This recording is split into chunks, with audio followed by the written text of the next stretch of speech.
Assalomu alaykum, hurmatli televizor ko'rguvchilar. Yaxshimsizlar?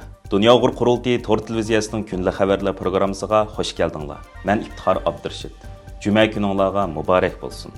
Hurmatli ko'ruvchilar, tövəndə diqqətinizlər kunlik xabarlar programmamızın təfsilatı bo'lsin. Şahid biz to'rining e'lon qilgan yangi tadqiqotida Sharq Turkistonning janubida oz deganda 143 ming Uyg'ur bola tutqun qilinib, ota-onasidan ayritilganligi o'ttirib qo'yilgan.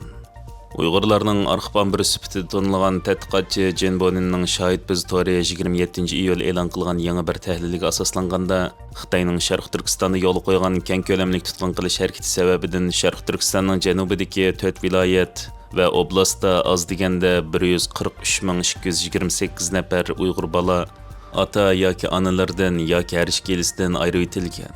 Mazkur doklad Qashqar viloyati Konishahar noyisidan to'plangan keng ko'lamli hujjatlarni asos qilgan bo'lib, tadqiqotchilar Xitoy hukumatining eqib chiqqan arxivlari va sonliq ma'lumotlardan foydalanib, ommaviy jazolash harakatining Uyg'ur oilalari va bolalarga qanday ta'sir ko'rsatganligi to'g'risidagi tafsiliy dokladni tayyorlab chiqqan.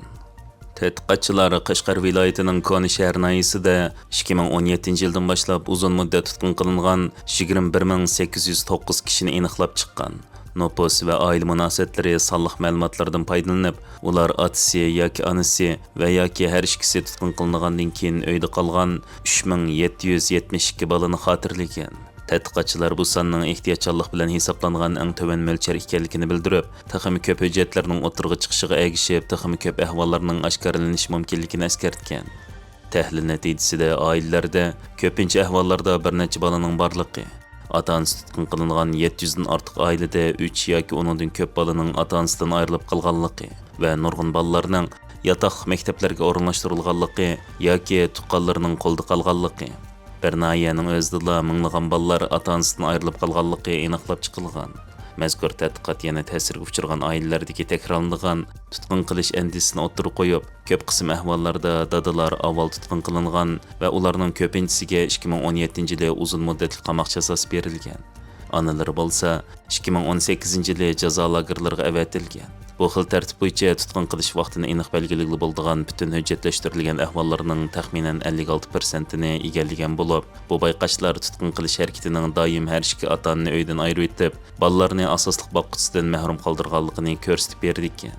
Tədqiqatçılar Konishahning sonliq ma'lumotlaridan foydalanib, bu noyadagi Xitoy emas bolalarning ko'p qismining dadasi yoki onasi yoki har ikkisining tutqun qilinganligini mo'ljallagan asosda va Sharq Turkistonning janubidagi Uyg'urlar ko'p sonliqni egallaydigan noyalarda xotirlangan tutqun qilish nisbati o'xshash andisini ko'rsatganlik uchun doklad bu nisbatni janubdagi Qashqar, Xotan, Oqsu va Qizilsu qatorliq 4 viloyat va oblastdagi Xitoy emas bolalarning nopusiga tatbiqlagan. 2019 yillik statistikadagi nopus sonliq ma'lumotlarni asos qilib turib, doklad bu rayondagi oz deganda 143.228 bolaning 2018 yilning oxirigacha dadasi yoki onasi yoki har ikkisining tutqun qilinganligini mo'ljallagan asosda sonliq ma'lumot jadvalini tuzib chiqqan. Sharq Turkistondagi cho'ng tutqunning ta'siriga uchragan bolalarning soni eng ko'p deb mo'ljallangan noya shaharlar tovandikicha. Yo'pirg'a va Yakan noyasi 14.100 nafar, Qarqash noyasi 10.870 nafar, Qog'liq noyasi 8.200 nafar, Qashqar shahri 8.068 nafar, Feyzvat noyasi 7.519 nafar, Xotan noyasi 6.478 nafar, Xotan shahri 6.385 nafar. Mazkur dokladda tekshirishni Sharq Turkistonning janubi bilan cheklab, shimol qismida tutqun qilish siyosatining o'xshashmasligi mumkinligini, shundaqla qo'ldagi paketlarning o'xshash usulni butun rayonga tatbiqlashga yetmaydiganligini eskartgan. Mustaqil hujjatlashtirish turi bo'lgan Şahid biz to'ri bir necha yildan buyon Xitoy hukumatining eqib chiqqan hujjatlari, aman qolg'uchilarning guvohlik so'zlari va rasmiy xotiralaridan foydalanib, Xitoyning Uyg'urlar va boshqa Turkiya xalqlarini nishon qilgan keng ko'lamli tutqun qilish harakatining qurbonlarini xotirlab kelmoqda bo'lib, tadqiqotchilar 143.228 boladan iborat bu sonning eng tuvan chekdagi son deb qaralishi kerakligini, chunki hujjatlashtirish ishlarining texi to'liq emasligini va qo'shimcha xotirlarning taxmi ko'p ta'sirga uchragan oilalarni o'ttirg'i chiqarish mumkinligini ta'kidlagan. Bu bayqashlar Xitoyning keng ko'lamlik tutqun qilish harakatining Uyg'urlarni turma va lagerlarga qamabli qalmay, yana keng ko'lamlik oila ayrilishlarini keltirib chiqarib, Sharq Turkistonning janubidagi 100 minglagan bolalarga ta'sir yetkazganligiga oid dalil isbotlarni o'ttirg'i chiqargan. Amerikaning Virginia shtatida o'tkazilgan tunji navbatlik uzilmastirishda Uyg'ur munbiri nomidagi muhokama yig'ini g'albilik oyoqlashgan. Sharq Turkistonda Uyg'urlar duch kelayotgan qirg'inchilik va siyosiy bostirishda Uyg'urlarning tili, madaniyati va milliy kimligining bosh hujum nishoniga aylanayotgan, dunyoning siyosiy vaziyatidagi jiddiy o'zgarishlar, uchirilish davri va tashqi dunyodagi yangiliklar buning yangi xirislarni elib kelayotgan bir paytda bu xil o'zgarishlarga qanday yuzlanish, muhojiratdagi hamma kishini jiddiy o'ylantirayotgan masalalardan biri bo'lib, ana shu xil murakkab reallik oldida Uyg'ur xalqi qanday qilish kerakligi haqidagi muhokama yurgizish maqsadida Uyg'ur akademiyasi Amerika tarmoqi jiddiy tayyorlik orqali 25-iyulda bir kunlik ilmiy muhokama yig'ini o'tkazgan. Uyg'ur akademiyasining raisi, tibbiy doğru tadqiqot olimi va Dunyo Uyg'ur qurultiyining oliy maslahatchisi Dr. Rishad Abbas apandi yig'inning ochilish marosimida so'zlagan nutqida bu nuqtani alayda eskartib o'tib, navbatda Uyg'urlar duch kelayotgan eng chong masalalarning biri dal Uyg'urlarning mavjudligi, shuningdek Uyg'urlarga xos madaniyat va milliy kimlikni keyingi avlodlarga qanday yetkazish masalasi bo'layotganligini ta'kidlab, Xitoy hukumatı bu nuqtani allaqachon to'nib yetganlik uchun Uyg'urlarning avomga ta'sir ko'rsatish rolini o'ynayotgan ziyolilarni oldi bilan yo'qotish nishoni qilganligini.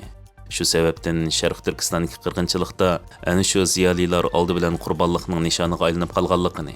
Sharq Turkistonda navbatda Uyg'urlarning milliy mavjudligi uchun biror amaliy harakati bo'lishning hech qanday imkoniyati qolmagan ahvolda muhojiratdagi Uyg'urlarning bu sohada qo'lidan keladigan eng zo'r tirishchanligini namoyon qilishi vaziyatning jiddiy taqozosi ekanligini ta'kidlagan. Tanılgan Uyg'ur adib Dr. Asad Sulaymonmo bu haqda maxsus to'xtalib, ayni vaqtdagi Tatar jamoati duch kelgan tarix fojialarini eslab o'tib, Tatarlar bir butun millat sifatida halokatga ketirilganda ularning muhojirat hayotini tanlaganlari jamoat bo'lib uyushish, maktablarni ochish, masjid bino qilish, til o'rgatish, iqtisodiy jihatda birlashish, shu orqali milliy va diniy kimligini saqlab qolishga xizmat qildirish yo'lini tutganligini.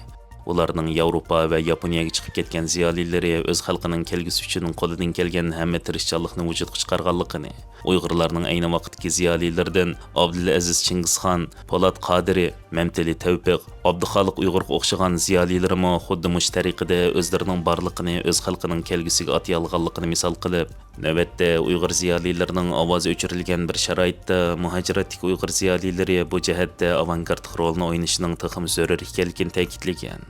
Yaqında Harvard Universiteti tarix va ijtimoiy insonshunoslik kasbini bitirgan Kavsar Yasin bu vaqtda to'xtalib, navbatda Xitoy miqyosida ijro qilish bosqichiga o'tgan Millatlar Ittifoqligi qonunining Uyg'ur yosh o'smirlarining o'z ona tilini unutishga majburlanishini taxim yuqori pallaga chiqaradiganligini, xuddi Birlashgan Millatlar Tashkiloti bosh shtabi oldida o'zini ko'ydirib olgan Tibet faoliyatchi Lobsang Rangzing aytgandek, til, madaniyat va milliy kimlik sohasida o'tirg'i chiqayotgan barliq masalalarning tub sababi vatan hisoblangan zaminning qo'ldan ketishi ekanligini, vatan bo'lmaganda mayli Tibetlar yoki Uyg'urlar o'xshashla tilini, dinini va kimligini qo'g'dab qola olmaydiganligini, Sharq Turkistonning mustaqillik qo'liga kelmasa, bu xil yuzlanishda cho'ng o'zgarish bo'lmaydiganligini ta'kidlab o'tgan.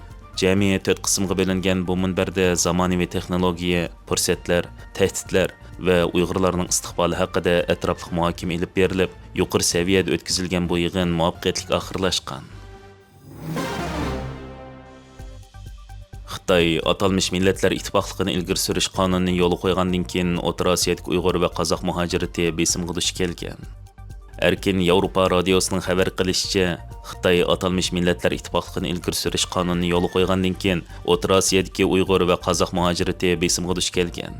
Xitoy bu atalmış qonunni yo'l qo'ygandan keyin Birlashgan Millatlar Tashkiloti va Yevropa Ittifoqi tomonidan ayblanib, bu qonunning har qaysi millatlarga Xitoy milliy madaniyatini majburiy tingish va ommaviy sorunlarda Xitoy tilini oldingi o'ringa qo'yish uchun besim elib kelganligini, shundaqla mazkur qonundagi Xitoyning davlat sirtidagi kishilarni qo'g'lab tutish huquqini jakarlagan bir moddaning Xitoyning siyosiy va iqtisodiy ta'siridan foydalanib, boshqa davlatlarga besim ishiltib, hozir boshqa davlatlar turayotgan kishilarning noroziligini bostirishga bahona beradiganligini o'ttirib qo'ygan edi.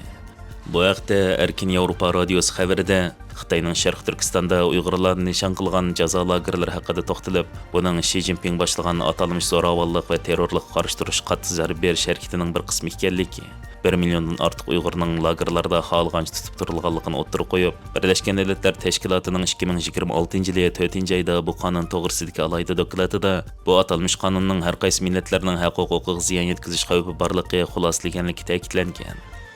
Xalq huquq tashkilotlarining aytishicha, yaqin yillardan buyon Qozog'istonda Xitoyning siyosiy va iqtisodiy ta'sirining kuchayishi davlat xalqigan bostirish uchun taxim cho'ng fursatlarni yaratgan. 18 may kuni Qozog'iston prezidenti Qosim-Jomart To'qayev O'rta Osiyo davlatlarini Beijing bilan qonun ijro qilish hamkorligini kuchaytirishga chaqirgan bo'lib, Ostona bilan Beijing o'rtasidagi munosabat yaqinlashgan sari chegara halqagan besimning kuchayishidan andish qilinmoqda ekan.